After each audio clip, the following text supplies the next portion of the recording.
So what is a resistor and why do we even need one? Well, to put it simply, a resistor is a device that's used to reduce the flow of electricity through a circuit.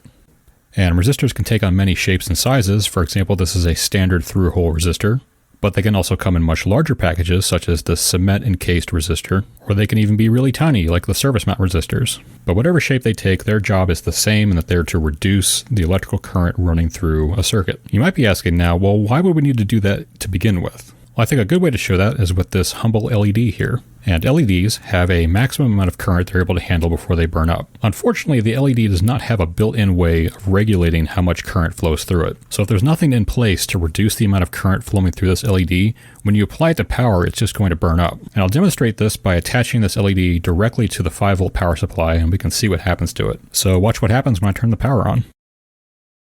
What you saw there was a tiny little flash, and then the LED went out, and this LED is now toast. So in order to keep our LEDs from exploding, we need to have something in place to reduce the current going through it.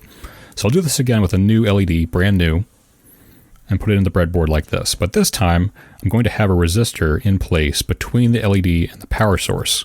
So I'll just put the LED in the breadboard like this, and I'll zoom in. So right here we have the power coming in to this row here, which goes through this resistor, into the anode of the LED, and then into ground. And you do need to make sure that they share the same row, the resistor and the LED, and that you have the cathode connected to ground. So now when I turn the power supply on, you can see the LED lights up. And this time, the LED does not burn out. And that's because this resistor is reducing the amount of current that can flow through this LED.